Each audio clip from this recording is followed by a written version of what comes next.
Since 2003, this is The Sports Source with your host, John Pennington. The Sports Source is presented by Junk Be Gone, Pipe Wrench, and the Garza Law Firm. The Sports Source starts now.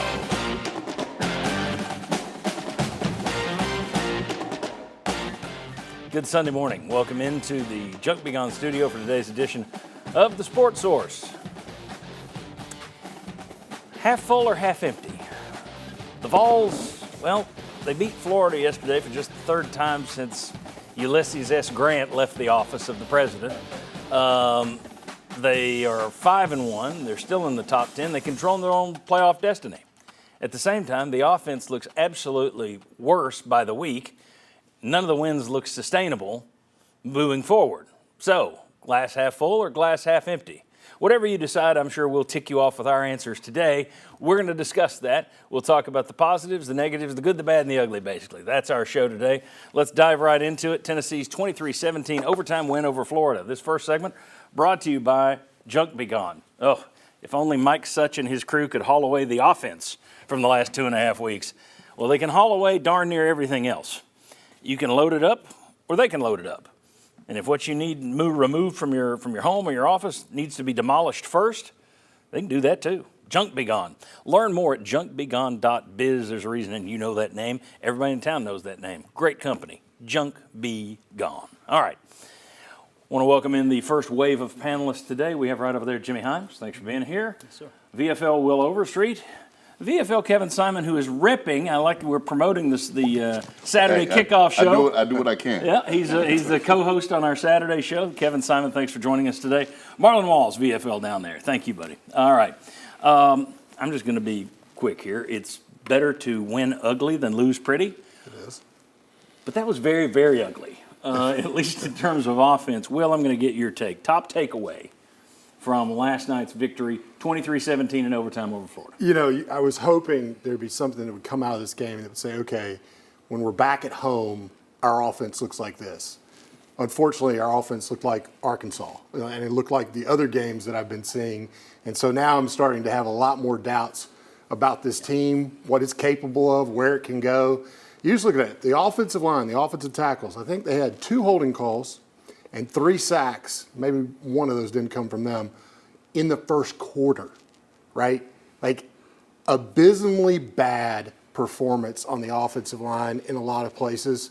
And then, you know, if I look back at it and I really go to Nico, he's had 5 fumbles, not all of them given up, in the 3 SEC games. He's had had 2 or 3 interceptions. He's had 1 interception, excuse me. But he's fumbled the ball. He's not taking care of the ball very well either. So you've just got a lot of things that are stopping and starting and stalling when you get some kind of momentum and you're just not clicking, and it's just not looking very good. And it's looking more like a Jeremy Pruitt offense than it is a Josh Heupel offense, where, you know, when Pruitt was here, you were like, can we score 20 in an SEC game? Yeah. You're asking yourself that right now. Can I score 20 against an SEC defense? Who wants in next? You can, and it's hard getting there. But that game last night kind of reminded me of the way Florida would usually wins that kind of game. Yeah, right? Yeah. Yep. So I got to give Tennessee some credit for being resilient. But, I mean, to many respects, Florida outplayed Tennessee. They outgained them. They outpassed them.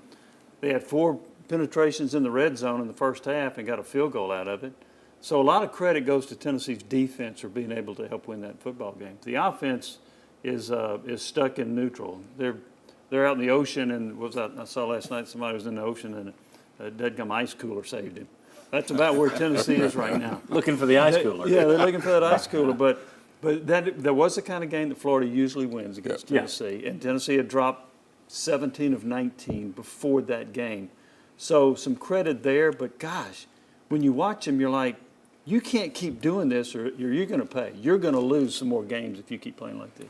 Agreed. Top takeaways, gentlemen. Top takeaway, first of all, like everybody else is saying, good job by that team finding a way to win. Again, we've all seen years and years of this kind of offense versus that kind of team. They find a way to win. So good job by them by winning that football game. But I found myself watching the game and just constantly waiting. All right, when do we explode? When do we explode offensively?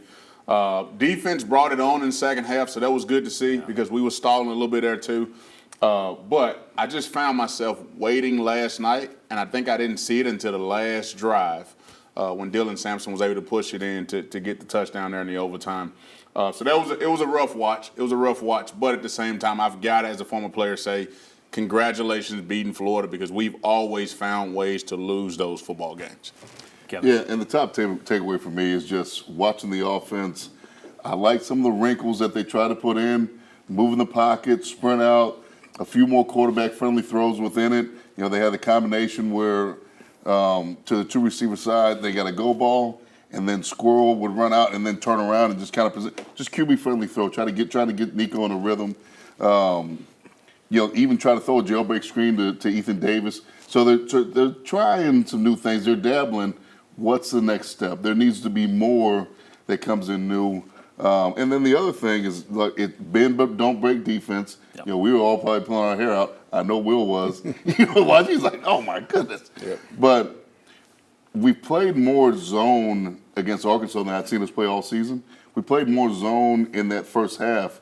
But when it really counted and the lights were shining the brightest, we had to get off the field. We played man. We brought the blitz. So Tim Banks, he'll dial it up when he needs to. And I think for him, he likes to mix it up.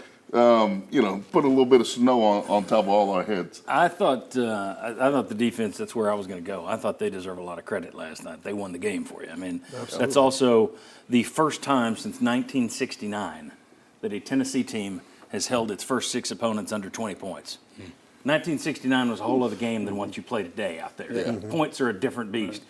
To do something like that, and we could talk about, well, they played Oklahoma in the SEC. NC State isn't that good. Okay, fine. That's 4 SEC teams you've played so far. I'm not going to count Kent State and Chattanooga. 3 SEC teams. I'm not going to count Kent State and Chattanooga. But that's 4 Power 5 teams that you've played. And to hold them all under 20 in this day and age, that's a pretty good deal. And also, I've probably watched too much Belichick over the years, but his take was always, do yards show up on the scoreboard? I don't think they do. Just talk to me about points. And last night, they kept giving up red zone trips and kept coming through at the end. Yeah. In terms of Nico, we will get into, can he be fixed? How do you fix him? That's a little later. We're going to get into the offensive line play. We're going to get into the play calling. But I want to talk about Dylan Samson because right now he is, well, one, he's your best player. Yep. Although Pierce is coming on and Jermod McCoy. I think Lance Hurd, John Campbell, and Nico Iamaleava need to gather some of their NIL money and hand it to Jermod McCoy. Last night that was an elite performance. Some of the pass breakups he had. But when you look at Samson, he's playing at a level where he's carrying the team right now. It's the defense and it's Samson on offense. Yep. He is. He's got 15 touchdowns this year. The school record is 18. Yeah. He's going to McEver in 1929. Right. It's been a while. Yeah, it has been a while. I didn't even cover him. But I'm going to tell you, the way Samson's playing right now, there's no question he's going to break the record, right? Yeah. But he is an elite running back. It almost surprised me that he wasn't in when Tennessee got the ball on the plus 20 after an interception. Yes. But he is a tremendous running back. He's become a complete running back for Tennessee. Remember, when he signed with Tennessee, he was 180 pounds, and he was a sprinter. Now he's put on about 20 or so pounds. He runs with more power. I've been very impressed with him. He's one of the best offensive players in the SEC right now. I would tell you, I thought about this last night, and I thought about it all season, really. Him posting that picture a year ago with the cheetah behind the deal saying, let me out. Yeah. I'm sure glad that guy decided to stay because at that moment in time, it looked like a distraction. But what I see now is this guy saw that he had capability in his offense. He was comfortable in his offense and just was asking for an opportunity on the field. Now, he had some guys in front of him, but my take last night was this guy's good, and I'm glad he stayed, and we figured something out to keep that guy on the field and on this team. I wish he had a few more holes in front of him. I said in the offseason, and I didn't know he was going to bulk up and put on the weight that he has. I didn't see him being the Jalen Wright type who could run into a hole, get hit, and carry 5 guys down the field. He's having to do that now. Now, it's not to the level that Wright did it last year, but he's getting a lot of these yards on his own, I think. So I just look at Dylan Samson and think if anything happens to him, you got serious problems over there. Should they be leaning on him even more? What's interesting is there was a lot of thought that this year was going to be a three-man rotation, Selden and Bishop. Selden came into the year hurt. Selden's not part of the rotation. It's basically Samson, Bishop for a couple, Samson. Do you use Samson even more in the passing game? Do you get him more involved? Or have you already maxed out his workload? I feel like you've maxed out his workload. I mean, he's carrying enough of the burden right now. The passing game's going to have to go on someone else's shoulders. And a guy who finally got an opportunity, other than the games against UT Chattanooga and Kent State, but Chris Brasley, listen, somehow, someway, you got to put this guy on the field. His catch radius, his size, his movement, athletic ability, he's very reminiscent to me of Seth Tillman. He's a guy who's capable of making plays in the deep area of the field. We saw the one that he went up and got, unfortunately was just out of bounds. But listen, probably 9 out of 10 times, in that same scenario, he's going to come up with a big play. So, that guy's been sitting over on the, sipping on Gatorade. You got to get that guy on the field. Very good. All right. When we come back, best player on the field last night, worst decision. Could it be a worse decision that worked out? We'll discuss that a little later, too. But we may bring that up next. And then also biggest disappointment from last night. Come on back on the Sports Source.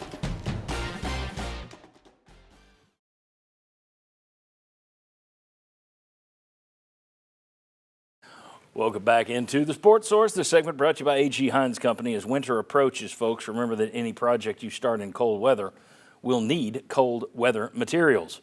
Who carries those? Who can explain what you'll need and why? A.G. Hines Company. Visit the Hines family and all their team right in downtown Knoxville on Hines Street, appropriately enough, before you start your winter project this year. A.G. Hines Company, aghines.com to learn more about their building materials and their tools. All right, we got a poll question for you today, and some of you went and played it early online, and I went and changed it anyway. Let's see, because everybody was going toward the middle. Oh, that's interesting. I did have one up there that said, I can't decide if it's glass half full or glass half empty. So I took that out. So now you got to vote again. Use your phone, get the QR code. The question is, how do you feel about the UT season so far? 5-1 is glass half full, and then the other side is feel doomed, glass half empty. The half full is winning so far, but you can play. There's some people voting doomed. Get in there and vote. Use your smartphone on the QR code there. It's brought to you by Hearthside Bank, always within reach. So's our poll. You can use the QR code, or you can go to our website, sportsource.tv/polls. All right. Josh, you can get us started here. Best player on the field last night can be a Florida Gator, can be a Tennessee Vol. Well, I'll pick up from last segment. I think Dylan Sampson is the choice. I think there are a few candidates. The defense, the way that it played, you have some candidates on that side. But Tennessee was still trailing and had to score points, had to get touchdowns. And Dylan Sampson is, at this point, the only guy that you can trust to go get a touchdown for you on offense. Yeah, and just real quick, he scored your first touchdown, right? Got you on the board. He scored the go-ahead touchdown. Correct. And then he scores the winning touchdown. So not only, and I think a career high number of carries, 27. 27. Yeah. So, I mean, when you add all that up, John, and you said it, where would you be without him? He's an emotional leader, too. I mean, they need that. And he is providing that. He delivered a message to the team. They gathered in a circle in the end zone before the game kicked off, and it's Dylan that's delivering the message. So he's the heart of the team, and he's their best player on offense. That might be the one thing he couldn't do, because the message didn't seem to work. But that's not his fault. He tried. I give him credit for trying. A for effort. A for absolutely. Best player on the field? Yeah, best player was Dylan Sampson by far. And I almost partnered that with my worst decision as well, because I was looking at the game. He scores the touchdown. Hang on. Let's do worst decision in a second. Let's get it. We got to let him in. Hold on. I'm gonna go with best player on the field is James Pierce Jr. But we don't see enough of him. So 37 snaps last night. 37 snaps, and you know this as a former defensive lineman. And you're the top guy. You get a lot more than that. But I think he's a playmaker. When he was out there, he was making plays. We stunned him. He got pressures, got the quarterback off the spot. So I would say best player on the field was James Pierce Jr. He also, look, we've given him, I have given him share of grief this year. It's like if you're going to be called the player of the year in college football, you got to make game-changing plays. Top 5 draft pick. He did last night. Yep. Well, to me, there's a difference between draft pick. Draft pick is potential and athletic ability.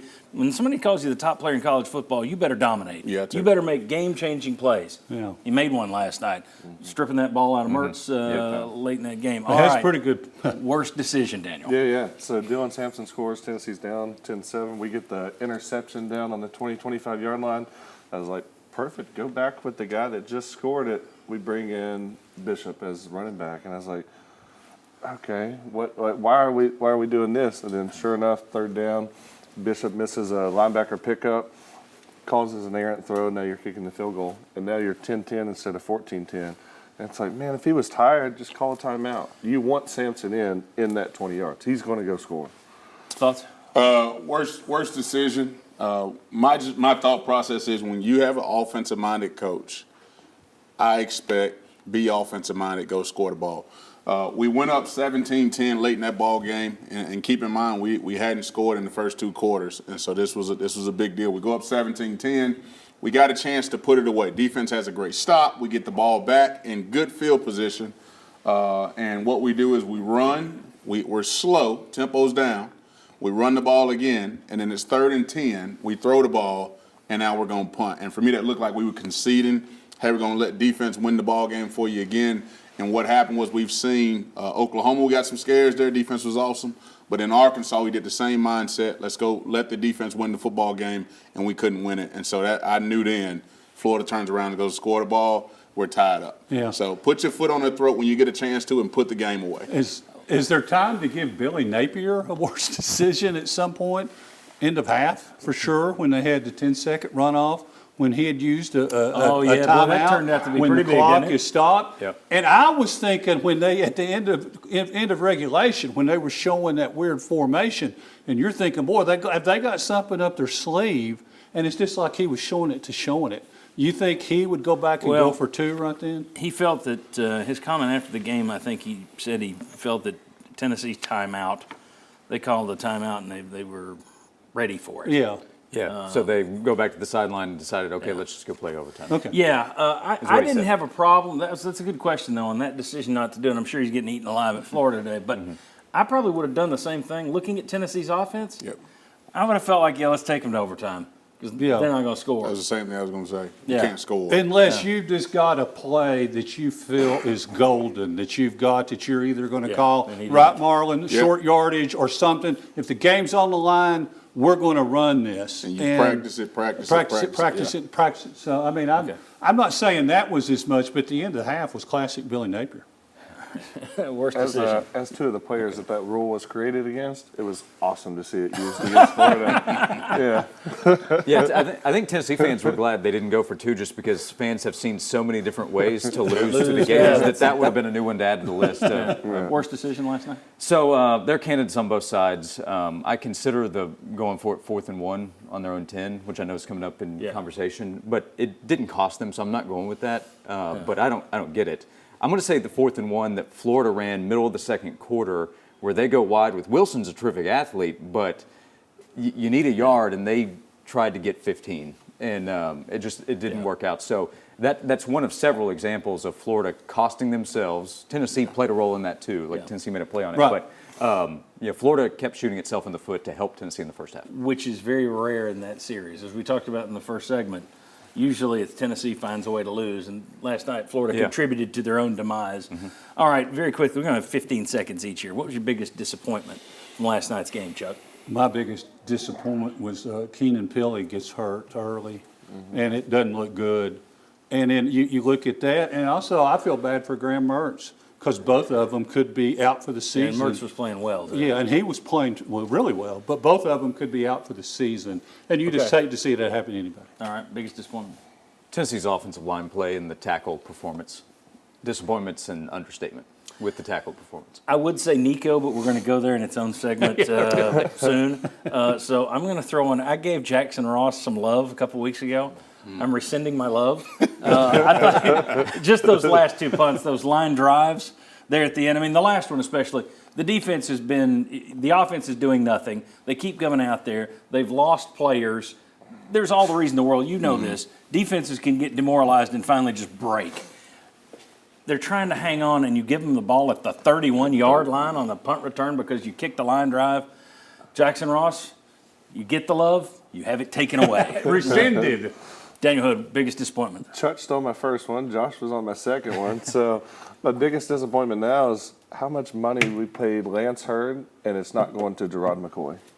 That's my biggest disappointment. We need to get. I tweeted that last night, yeah, too. That's what. Yeah. Got to get Gerard McCoy some money. Biggest disappointment is not seeing enough of James Pierce Jr. He's a freak athlete, awesome. He's got all the talent, everything you could possibly draw up for him. And then you look at the game and it's big moments, and it's disappointing to not see him in those He's moments. out there for half the time, half the snaps on defense. All right. When we come back, has Heupel lost faith in his players? Was Alex Golesh a bigger loss than we expected? Coming back on the Sports Source, we'll discuss that.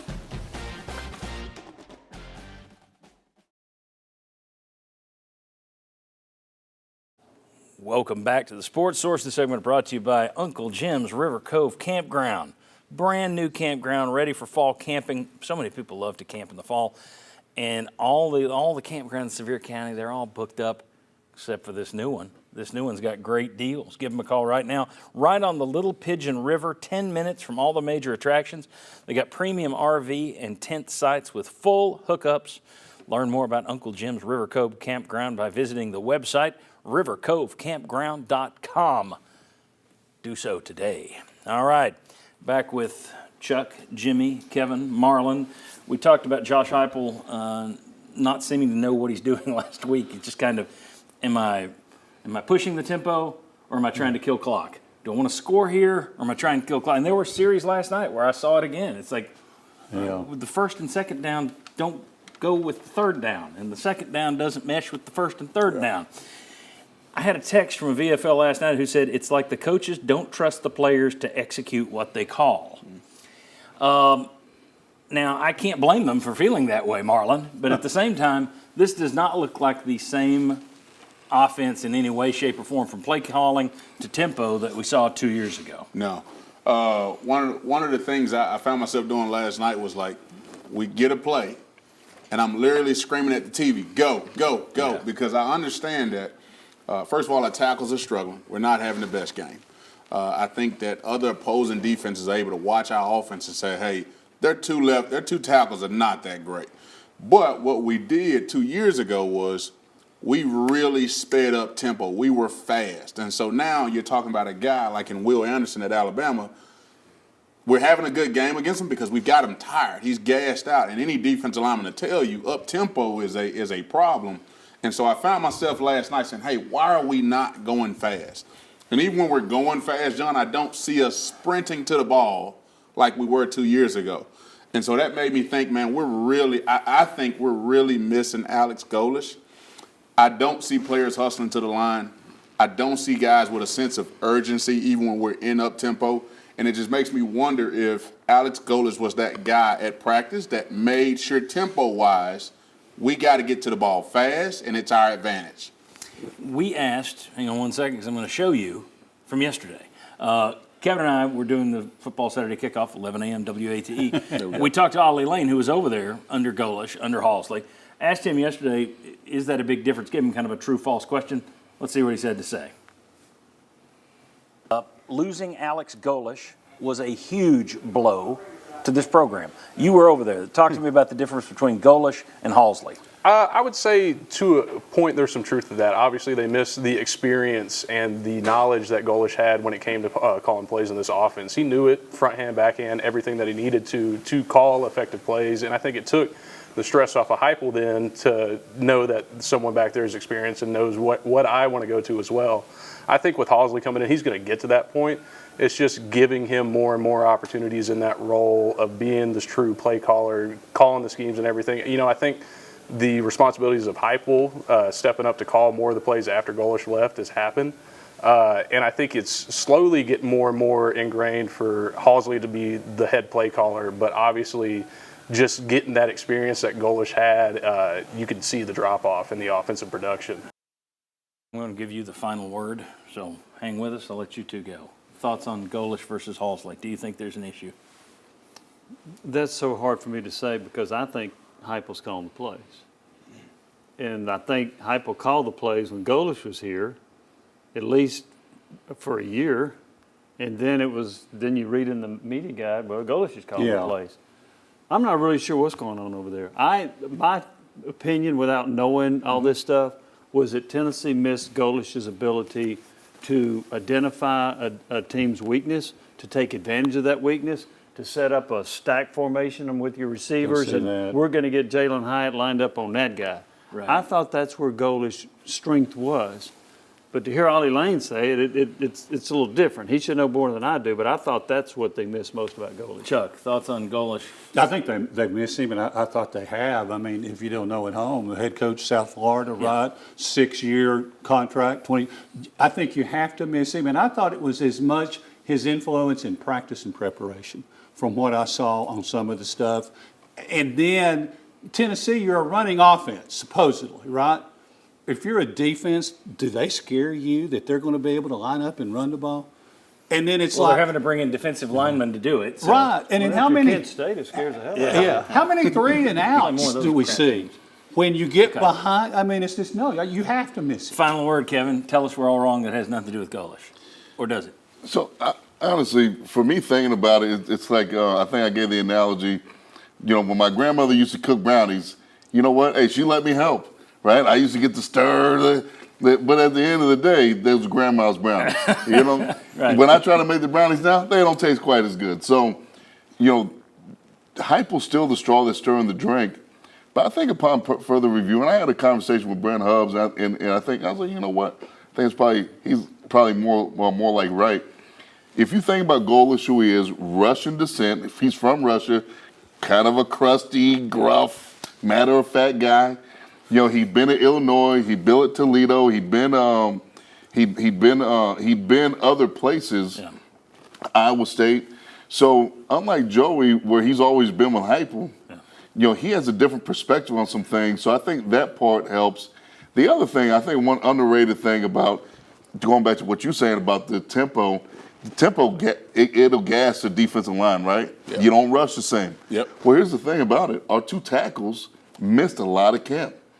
And when you look at them when we're not at tempo, they're not.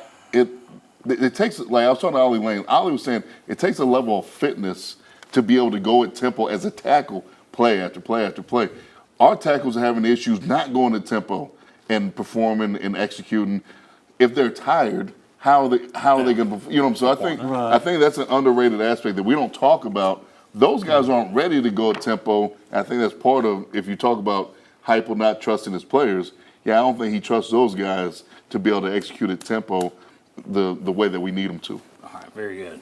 All right, when we come back, Nico Iamaleava looks uncomfortable. He looks like his confidence is gone. Can Heupel fix that? What's the first step in fixing that? Come on back on the Sports Source.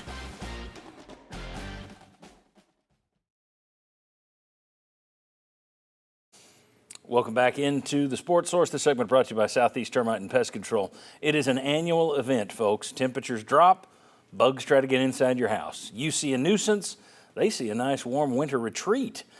Cut their holiday short with the fall invader treatment from Southeast Termite and Pest Control. I do it every year. I did it last week, or 2 weeks ago. Southeast Termite and Pest Control, they can take care of your home and keep out the ladybugs and the box elder bugs and the stink bugs this winter. Give them a shout this week. Okay, let's remind you of the poll question. All right, we got a lot more people saying that it is 5-1 glass half full as opposed to we're doomed glass half empty. It's funny, if you put this poll up, if we were like an 11 o'clock Saturday night show, I think these polls are very much different. Because I'll see stuff at night and everybody's ticked off, but by morning it's like the calm has set in. Some have been to church, they're feeling a little more at ease. All right, so keep clicking, keep telling us what you think there. Nico Iamaleava looks uncomfortable in the pocket. He started staring down receivers. He's now throwing into cover. You go back the first 2 or 3 games, and granted, 2 of those were against crap teams, but he had time, and he had open guys, and he was accurate as all get out. The more he gets hit, the less comfortable he looks. He's getting less accurate by the game. Yesterday, one of the things we talked about early was, okay, well, you're no longer going to see the receivers having to do this and this and this and this like you did last year. Well, yesterday I was seeing receivers having to do this and this and this, so the accuracy is gone. Is it fixable? How do you fix it? Yeah, so I think so there's times where he flashes pinpoint accuracy, and then obviously we saw some of the overthrows at times yesterday. Here's the thing: we hadn't been throwing the football down the field in these competitive situations, and yes, it is different to be in an SEC game. It is different to get hit, and it is different just that competitive composure to be able to make throws in the heat of the moment. I think the more he plays, the better he'll get. In my opinion, watching him against Arkansas versus watching him yesterday, even though there was a few more misses, he threw the ball more.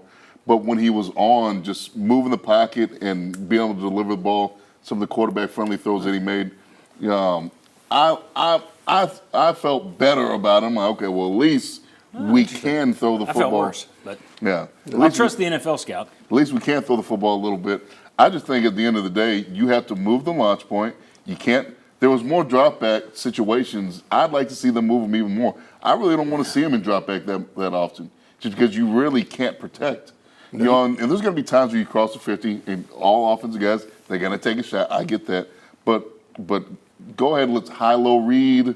Let's get the deep over. Let's get a comeback. Let's get some QB-friendly throws to get them going in a rhythm, and then take our shots. Will, we talked last night at halftime, and you were talking about Cromptoning the offense. Yeah, I think it is. I think, one, you got to move the pocket, just like you said. And I think, two, it's cutting down the reads to that kind of, hey, I got 2 reads, rolling out to that side.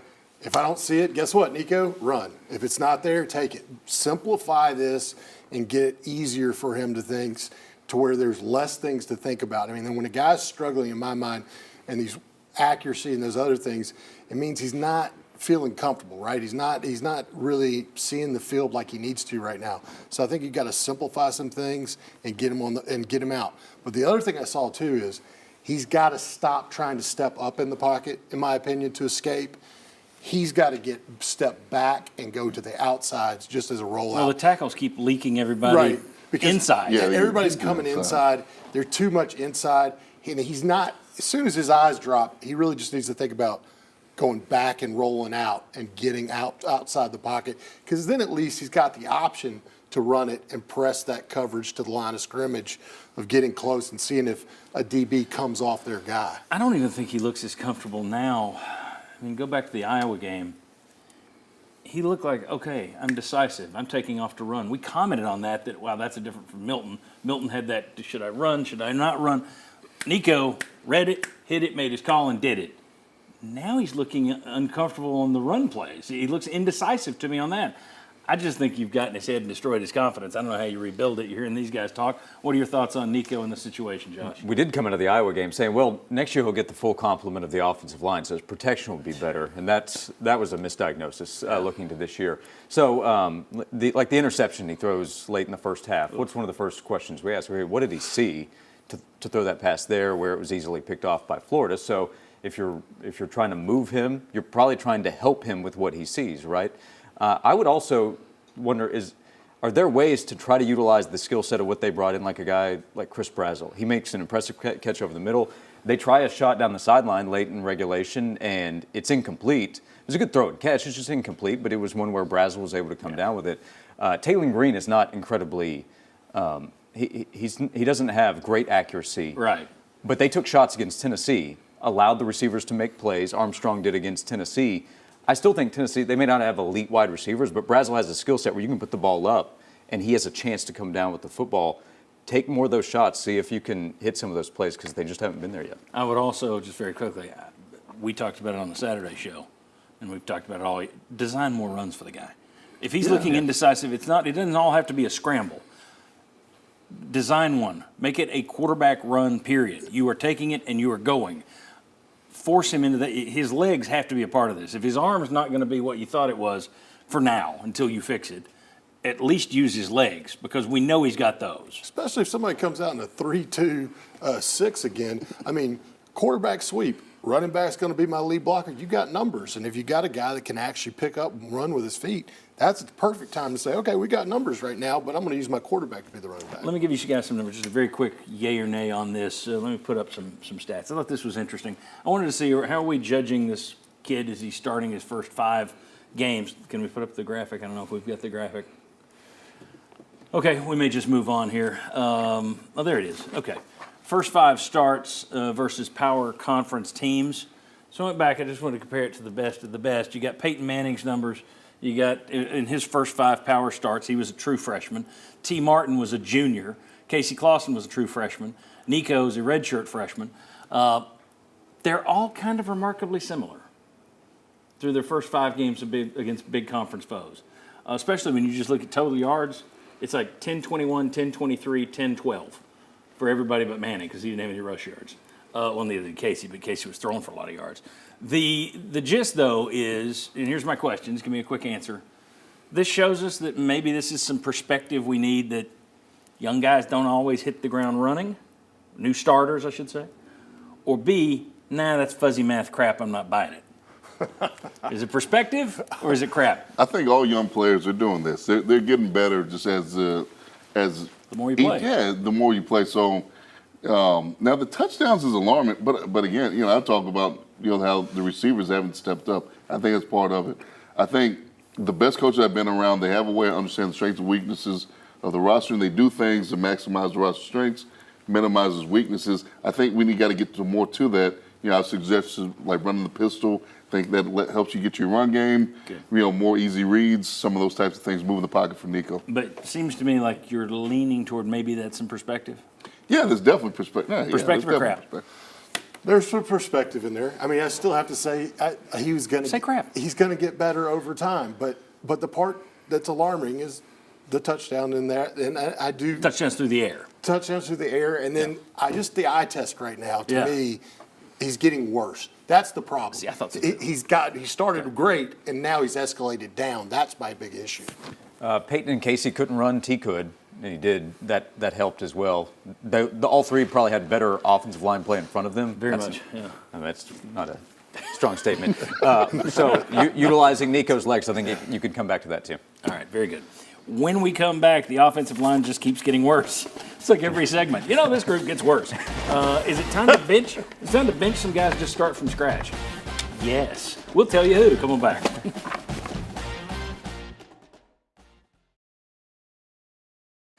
Welcome back to the Sports Source, the segment brought to you by Madisonville Marine.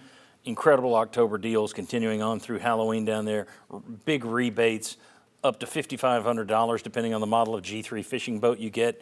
Up to $5,000 in rebates on Suncatcher pontoons, depending on the model that you choose to get. Just always awesome deals. That's why I always tell you there's no better place to buy a boat than Madisonville Marine. All right.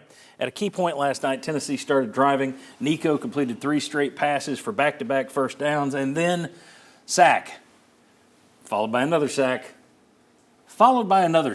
which at some point you're playing like Elon out there. I mean, that's like Maryville College stuff, going against a big boy and you get hit with 3 straight sacks. John Campbell by himself last night had 3 penalties for 35 yards, and one of them canceled out a Nico scramble for a first down. A few plays later, Lance Hurd wiped out another Nico first down run with a hold. And on Dylan Sampson's second touchdown run, Hurd just fell forward and touched no one. He did get up to celebrate, though, after they got in the end zone.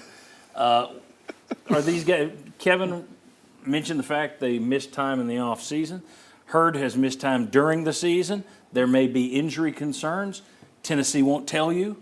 So are we supposed to sit here and just be nice about everybody? I mean, for all we know, Nico's got an injury. I mean, so we got to figure out if we're going to be harsh guys that break down game based on what we saw and the money they're being paid, or whether or not we're nice because somebody could be banged up. I don't know if they're banged up or not, so I'm just going to grade them as though they're not. And what I'm seeing, I would start from scratch. And I had a couple of VFL offensive linemen text me yesterday and say the same thing. I would start trying to find new combinations to see if you can find a spark. And for me, Dane Davis could go in for either one of them.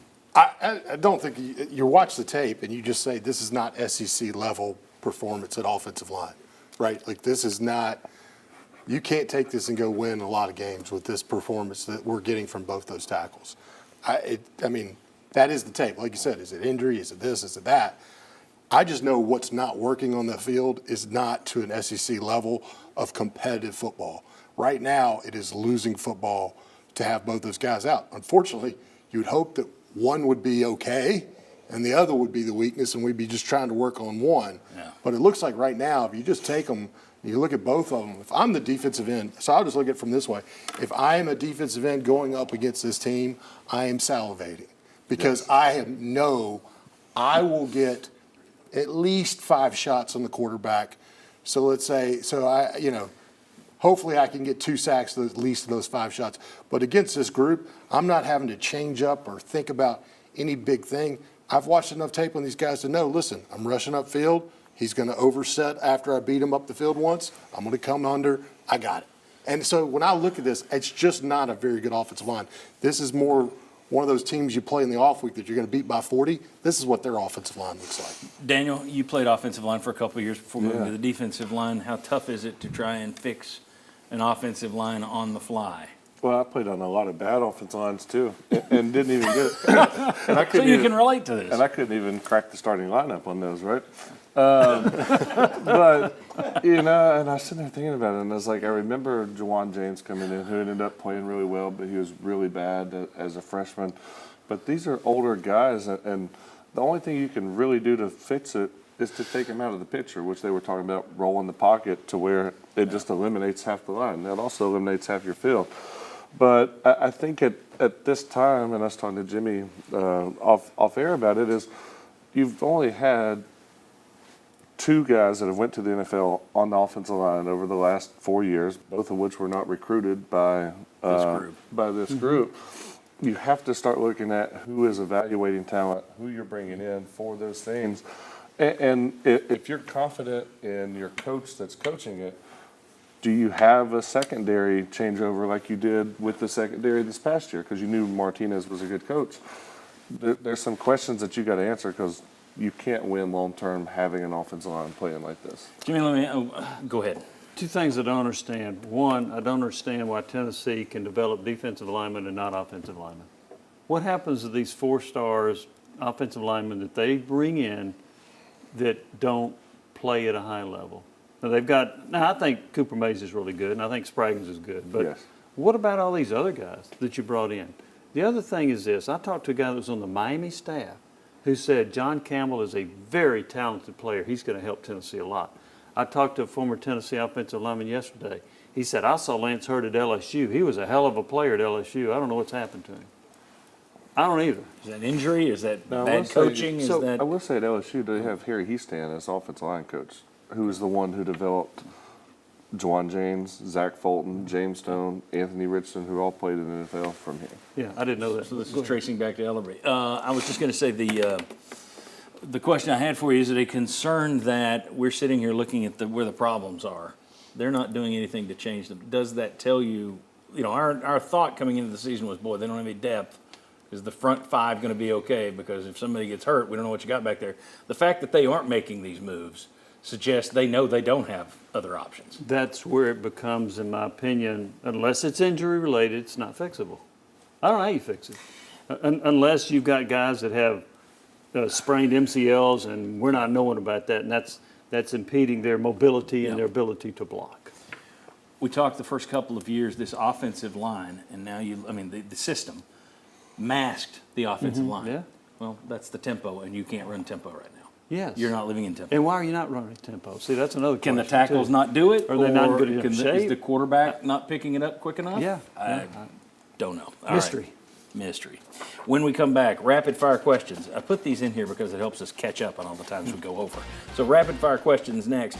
A Heupel decision in overtime. The defense without Keenan Peely. SEC disappointments. Much more to come on the Sports Source. Come on back.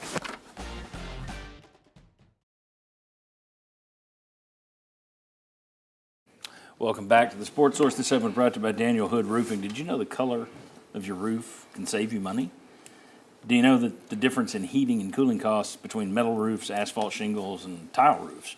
Call Daniel Hood Roofing. They can explain all that to you. They can discuss the best ways to get a new roof on your home that will actually save you money in the long run. DanielHoodRoofing.com. All right, let's take a look at the final poll results, if we can.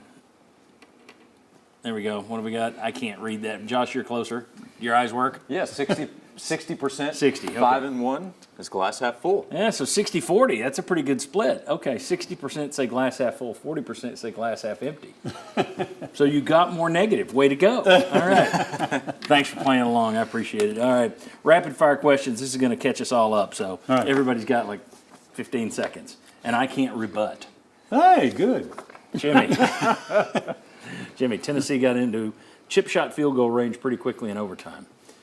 Should Josh Heupel have kicked the thing and not risked a turnover as he drove run into the end zone? I would if I was sitting next to Josh Ward. So they get on the 3-yard line. I was like, okay, they're going to run to the left to set up the field goal. Then they didn't do it. And I said, well, they're going to run to the left to set it up now, and they put it in the jumbo package. And then they scored. I thought, okay, never mind. But I thought they would kick the field goal. They'd set it up and have a chip shot, which basically was an extra point. There was a risk to not doing it that way. Now, I you thought could have so. missed it. You could have had it blocked, but I think that was a higher percentage than running it 3 or 4 more extra times. All right. Kevin, Keenan Peely, who was having a very good season, appeared to hurt his knee, left the game early. Heupel said he had no update. Will Tennessee's defense hold up if Peely and his team-leading 29 tackles are lost? Yeah, I think they can hold up. I mean, T. Leonard came in and he showed up often. Obviously, Arian Carter, each time out, gets a little bit better. When they had Caleb Perry and Jalen Smith in there, there's a few times we got hit on the backside slipper plays. But, you know, all in all, they'll be able to hold up. Okay. Did anybody hear anything on Elijah Simmons? He didn't come back in, did he? He No, was I done too. haven't seen him come back in That's there. 2 of your front 7. Okay. Chuck. Yes, sir. Don't give me your glass half full, glass half empty answer for the season. This is just about last night. UT came from 10 points down in the second half to grind down an overtime win over Florida, a team it's only beaten 3 times in 20 years. Should everyone be enjoying that win more than they are? Well, I mean, first I'd like to know how much they are, but you had lost to Florida 17 of the previous 19 times, right? Just said that. Okay. Then yes, you should, I don't know if celebrate, you should enjoy it. But you got, it's like Coach Heupel said, you got a lot of things to correct offensively and kicking game. Anytime you beat Florida, you should enjoy it and celebrate it a little. Okay, very good. Josh, Alabama's 5-1 but lost to Vanderbilt and barely escaped South Carolina. Tennessee is 5-1. They upset at Arkansas and their offense looks horrible. Ole Miss is 5-2. They've been upset by Kentucky and LSU. Who's the biggest disappointment in the SEC this year? Ole Miss. Ole Miss had a schedule that was set up. They went all in on NIL with the players they brought in, and they are almost out of the playoff at this point, halfway through the season. They have to be perfect the rest of the way. So I will say Ole Miss, even though Ole Miss typically has lower standards from a football standpoint than Tennessee and Alabama, Bama and Tennessee are still in a really good position if they can make some improvements. Ole Miss is not. And Tennessee was ranked well behind Ole Miss to start the season as well, so Ole Miss was higher up. Ole Miss was also in a position to win that LSU game at the end. Touchdown by LSU to force overtime. They get out of there with a win in Baton Rouge. Never saw that coming with the genius. All right. When we come back, let's get back to Josh Heupel's decision to go for it from his own 10-yard line in the first half. What did that decision tell our VFLs going back? All right. Welcome back into the Sports Source. This segment brought to you by Safety Systems. Ever gone to YouTube and clicked one of those scariest doorbell encounter videos? If you ever have, then you've come away wanting a security system. I came away wanting a shotgun too, but in terms of wanting a security system, you need to call Safety Systems. VFL J.J. Surlis and his group have been doing it for 20 plus years. They can secure and protect your home. They can secure and protect your business, your office, and all the valuables and people therein. SafetySystems.com. All right, yesterday in the first half, Josh Heupel pulled what I thought was a Les Miles type play, one of those that this is boneheaded, this is boneheaded, this is boneheaded. Oh, it worked. And somehow, Mad Hatter, he knew what he was doing. It's like, no, he just got lucky. Josh Heupel going for it, 4th and 1 at his own 10-yard line into the first half yesterday, down 3-0. Really strange call. I wanted to get a take from 3 of our VFLs and figure out from them, what did they read into that? What brought that about? Will, I'll start with you.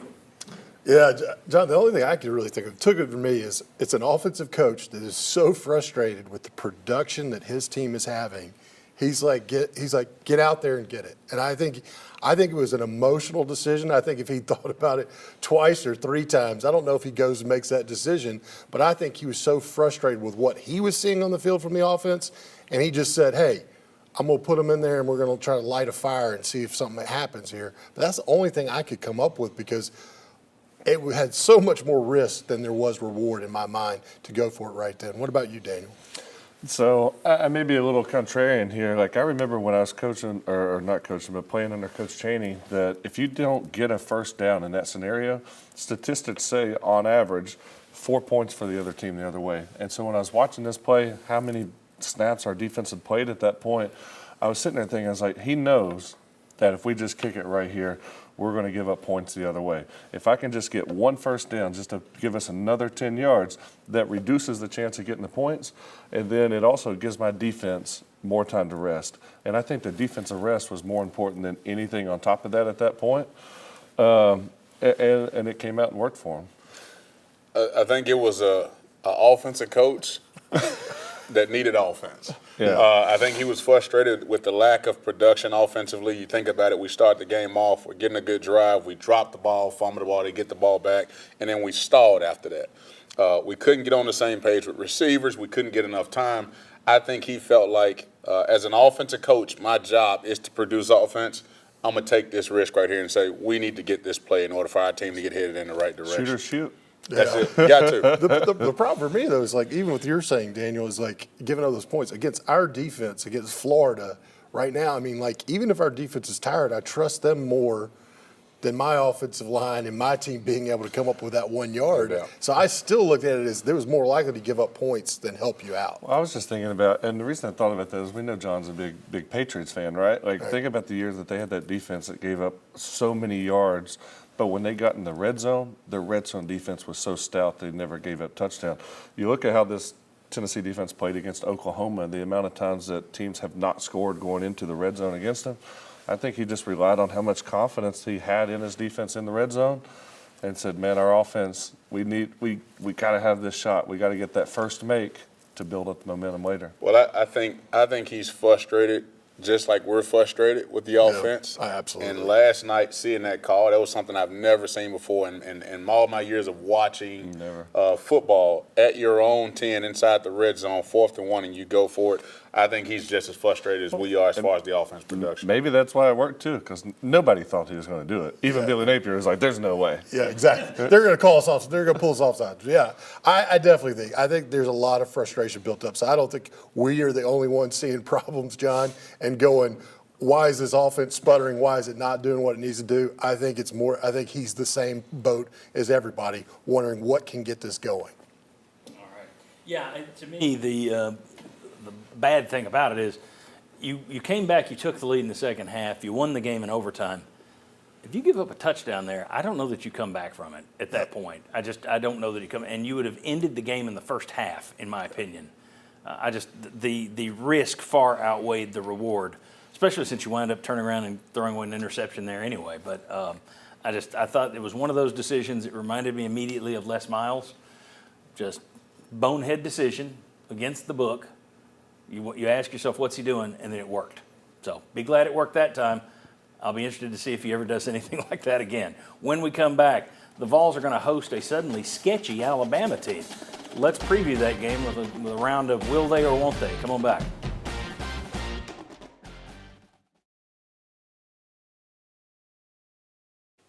Welcome back to the Sports Source. The segment brought to you by Games and Things, home theater seating, bars and bar stools, kitchen and dining stools to go with pub tables. Games and Things has it all. And folks, you've seen their bars, their pub tables, their poker tables, the dart boards, shuffleboard table. You've seen them on the set of our Saturday kickoff show, which Kevin is modeling for us now, helping us promote today. Kevin's co-host on that show. Check it out 11 a.m. on Saturdays. And Games and Things has their own room in there that's really impressive. And you can get all that stuff in your own house. Games and Things. Check them out at ourgameroom.com. All right, time for a round of will they or won't they about Tennessee and Alabama. And suddenly, it's amazing how quickly. You go back a couple of weeks. Tennessee's looking pretty good. Alabama's looking pretty good. Now, all of a sudden, Kalen DeBoer is not going to be able to replace Saban. Heupel never knew offense. It's remarkable how it changes on us. All right. Alabama rushed for 104 yards versus South Carolina. They rushed for just 84 yards versus Vanderbilt. Will they rush for 100 yards versus Tennessee?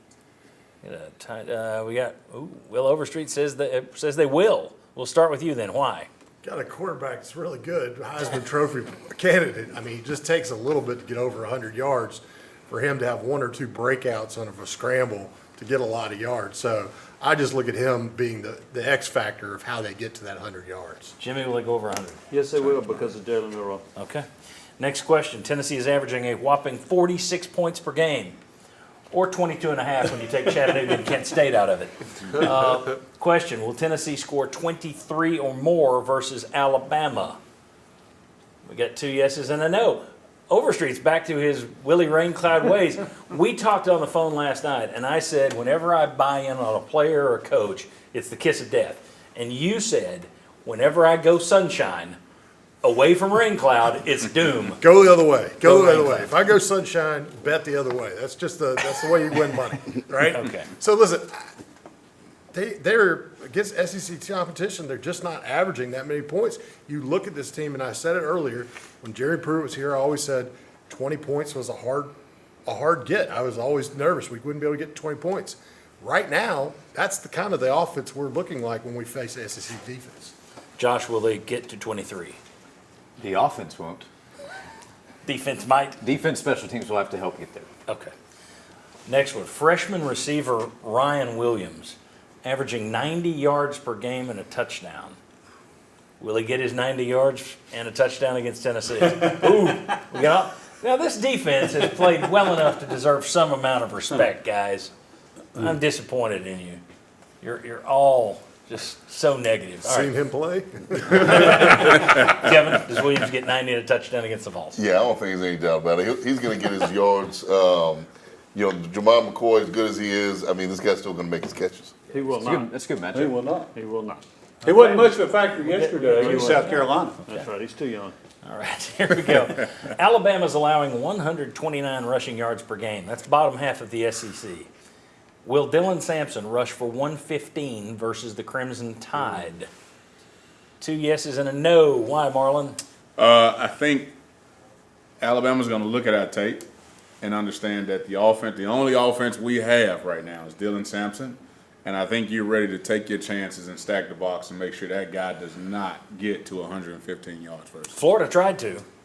Florida tried to do that as well last night. All right, Chuck, will Samson get to 115? No, I don't think he will, and I think that's right about the number. What did you have, 113 yesterday? 112 on 27 112 carries. on 27 carries, so that's why I based that on. Yeah. All right, very good. That was excellent. We have caught up. Well done, everyone. That was perfect. When we come back, we're going to have plenty of time to talk about this game. We're going to get the Cavaleros line, and we're also going to give our own take over the course of the entire season so far. Is it glass half full or glass half empty? We'll ask Raincloud and everybody else to chime in. Come on back on the Sports Source. Good deal. Welcome back into the Sports Source. This segment brought to you by Paper Be Gone. When it comes to shredding old documents, old receipts, and financial records, call Paper Be Gone. They can help you dispose of all your vulnerable data in a fast, cost-efficient, environmentally friendly way. PaperBeGone.com is where you can learn more about them. I can tell you for a fact, it's a great company, spin-off from Junk Be Gone, and you know what I think of those folks. Same quality people doing the same top-notch job. Paper Be Gone. All right, want to send along our condolences to some friends of ours. There have been some deaths in the family of Ollie Lane and Sterling Hinton, and we just wanted to let everybody here, wanted to let them know that we're thinking of them on this day, Ollie and Sterling. And now to abruptly change directions, it's time for our Beat the House segment. Let's go ahead and take a look at the standings first. Big week, everybody took Florida. It was plus 18.5 last week. Everybody but Sterling took Florida, and so everybody but Sterling won money. Marlon put down the most money, $200 up of the top guys, and he jumped over it. Daniel's number's wrong there. It should be 1,100. Sorry, Daniel. Bob and Daniel are tied for second place. Marlon has jumped them both. He's $25 up. Then Mike Stoll at $10.50. Jimmy and myself are now tied. Will Overstreet has jumped a little. Sterling has fallen way off the pace, and Josh still clawing to get out of the basement. John, I think my number's wrong too. Yeah. So let's That's right. put an asterisk on that one until we further check. It's been challenged. Chuck, all right, set the line for us. Tennessee, Alabama. Boy, I tell you what, the bookmakers started out with this game, John. Bama was a 2.5-point favorite, and it's been trending down. If anything, I would almost be tempted to make this a pick. And we've talked about Jalen Milroe, Dylan Samson. Those are the only 2 players in the SEC with multiple touchdowns in 5 games this year. That's a pretty good stat. It's really a tough line to set. I'm going to go give the Vols plus 3.5 in this game. Okay, so we're taking Alabama 3.5 is the way we'll ask the question. But it's UT plus 3.5, so Alabama minus 3.5. Am I reading that right? Yeah, right. Marlon, what are you doing and how much are you betting? All right, let's go Alabama 3.5. I'm gonna go. Let's go $100. $100 taking Alabama. 3.5. And we'll ask Bob later. Daniel, $25 behind your old teammate there. I know, and I haven't bet a lot lately. I've been waiting for this line. Let's go all in on the Vols. Are you? Oh my God. He does this every year. That's why next year I'm just not gonna. You can't go all in. Okay. We're past the halfway point, John. You already knew it was coming. I don't know why you asked. It's mid-October is elimination time for Daniel Hood every year. All right. I'll ask Mike Stoll later. Jimmy, you got $900 to wager. What you doing? I'm no Daniel Hood. I'm going to go Tennessee in 100. Oh, Jimmy puts 100 on the Volunteers. Good line, Chucky. He loves that. He loves that offense. That's a good one. He didn't say much last week, but now he's slapping himself in the back. All right. That means I'm next. 200 Alabama. I just think they've got more playmakers when it comes down to it. Will Overstreet, you got $750 to wager. You going all in? No. Vols? $250 Alabama. You just had to top me. Okay. Sterling, I'll get his later. Josh? I told you I fade Sunshine Willie, but I roll with the rain cloud. That's right. So I don't have as much capital to work with here. I'll say 100 on the Tide. 100 on Alabama. All right, so we had 100 from Jimmy on Tennessee. We had all in 1,100 from Daniel on Tennessee. Kevin, if you had cash, if I gave you an imaginary $500 right now, what would you do with it? Well, channeling my inner Sterling Hidden, I'm putting $250 on the Vols. Are you going to smack him in the mouth? You got to do it loud. That's right. Oh, baby. Baby! Oh, baby. All right, so we got about a minute here. Let me ask you this. I started the show with it. I don't know that it's sustainable. It doesn't look good right now, but you're 5-1. You're ranked in the top 10. You control your own playoff destiny. We've watched so far. I mean, is anybody here going to fall over backwards if Tennessee somehow wins this game next week? I mean, it's kind of college football. If Vanderbilt and South Carolina can go toe-to-toe with Alabama, Tennessee probably can. At the same time, you know, that's the positive. The negative is, again, Nico, the offensive line doesn't look good. Glass half full or glass half empty on the season? Jimmy Himes. I'm going to go half full. Half full. Will Overstreet. I'm half empty because I wasn't here and they built me up, and now I've come back down to where I was. So I went from rain cloud to sunshine. Now I'm back down to the rain cloud. They're right where I thought they would be. I just thought before the season I said 9-3 with losses to Oklahoma instead of Arkansas. Yeah. Alabama and Georgia, they can still be right there. I'm half full. Kevin. Thrill of victory, the agony of defeat, the risk of losing is what makes winning fun. I'm glass half full. Half full. All right. 10 seconds. Half full. I've seen Tennessee lose that Florida game too many times, and I'm seeing all these other issues with so many other college You teams. beat Florida, they're going to fire their coach. Daniel. Half full. They've overcome adversity. Chuck. Half empty. The explosive offense has imploded. Marlon. Half full, but we got to score more than 20 points. There you go. 23. All right. That was the line. Thanks to all these guys. Thanks to all our sponsors. Most of all, thanks to you. You make this happen each and every year, each and every week. See you next Saturday at 11 o'clock at Post Vols here for the Saturday kickoff.